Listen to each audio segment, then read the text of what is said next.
Hello बच्चों, let's see this question and the question says the van der Waals equation of state is obeyed by real gases.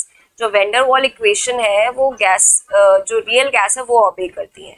For n moles of real gas, the expression will be. बच्चों question में जो van der Waal equation है उसके लिए हमें exact जो expression है वो पूछा गया.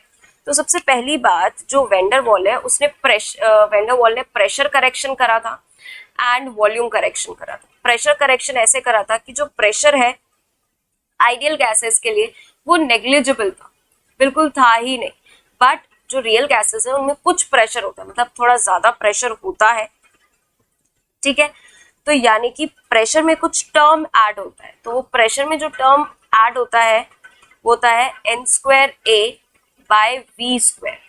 ठीक है, क्योंकि कुछ वो सर्टेन वॉल्यूम पे हम प्रेशर का स्टडी करते हैं, तो यहाँ पे वॉल्यूम भी टर्म में ऐड हो रहा है और वॉल्यूम करेक्शन करा इस तरीके से V माइनस NB की टर्म में, क्योंकि जो रियल गैस का वॉल्यूम होता है वो कम होता है in comparison to ideal gas के.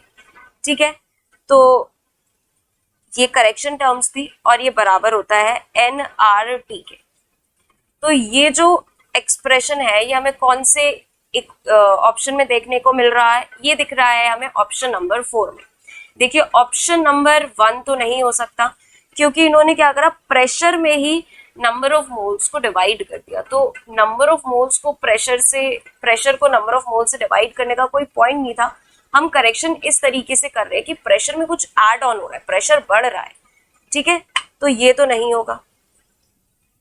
ये वाले में नंबर ऑफ n मोल्स की बात करी गई, यहाँ तो n मोल्स की बात कर रहा है, बट यहाँ पर आके 1 मोल की बात हो जा रही है.